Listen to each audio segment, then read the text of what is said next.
Je m'appelle Yann Lequelec, j'ai réalisé 2 moyens-métrages, Je sens le beat qui monte en moi et Le Que passe sur la Vilnie,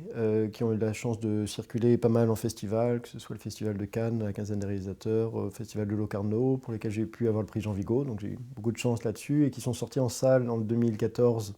conjointement comme un programme long. Mais à proprement parler, Le Meunier Hurlant, Cornelius Le Meunier Hurlant, sera mon premier long-métrage de fiction. C'est l'histoire d'un homme, Cornelius, qui erre à travers des paysages comme ça, très éloignés, des régions très, très éloignées, et qui, un jour, découvre au bord de torrents, au bord de rapides, un moulin abandonné. Ce meunier, Cornelius, s'anime, parce qu'il est donc meunier, qu'il cherche un moulin dans lequel s'installer, et tout à coup, il prend possession du moulin et le restaure à une vitesse prodigieuse. La communauté villageoise à laquelle se rattache le moulin est ravie, parce qu'un nouveau meunier, ça veut dire de la farine et donc du pain. Ça veut dire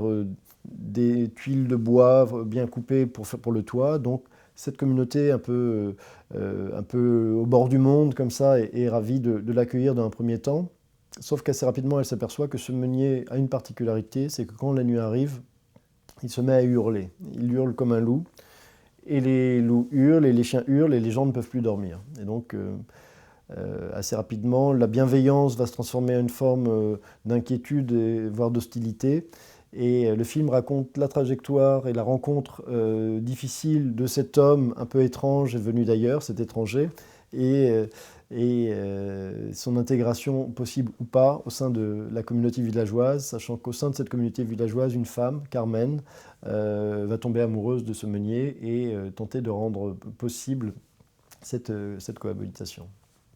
Ce qui m'a donné envie d'adapter ce livre d'Arto Pasilina, Le Meunier Hurlant, c'est d'une part, et c'est une évidence, que j'adore cet auteur,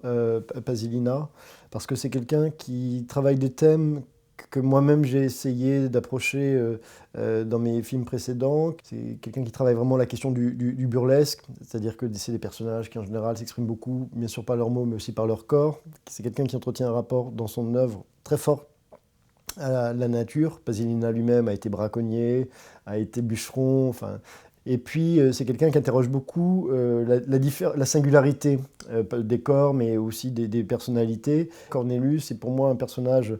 assez fascinant, ce meunier qui hurle comme ça, qui est évidemment aussi une figure un peu métaphorique, parce que ce qu'il hurle, on ne sait pas d'ailleurs, mais ça a à voir avec quelque chose qui pourrait ressembler aussi au chagrin du monde, comme ça, il y a une sorte de fable. Donc il y a à la fois cette trajectoire de fable et d'un héros un peu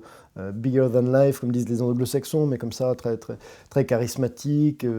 fabuleux au sens propre du terme, et en même temps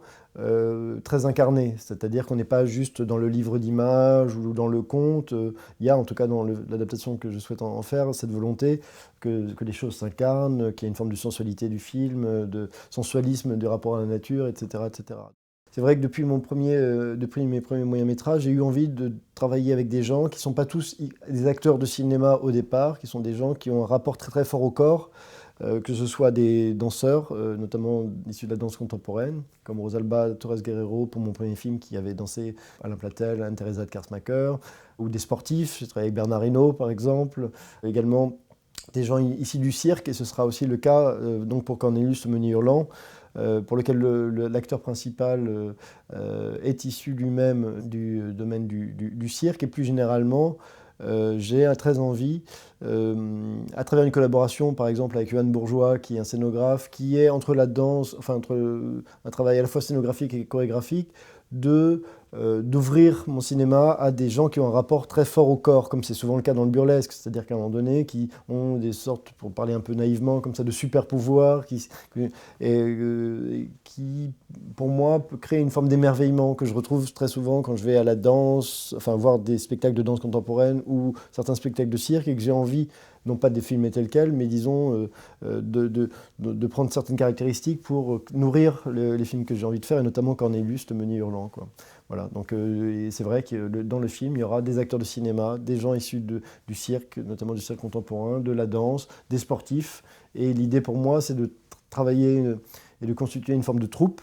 avec sa cohérence, parce que cohérence peut-être un peu étrange, mais de me servir de tout ce que savent faire ces gens-là et pour le mettre un petit peu au service du film, et de voir presque chimiquement quand on prend toutes ces c'est parce que c'est pas juste des rapports au corps très singuliers, c'est aussi vraiment des rapports au monde, enfin le corps, et de voir quand on les met ensemble, qu'est-ce que ça produit, quoi. Donc il y a une expérience presque chimique qui m'intéresse beaucoup et qui, à mon sens, peut aussi nourrir la comédie.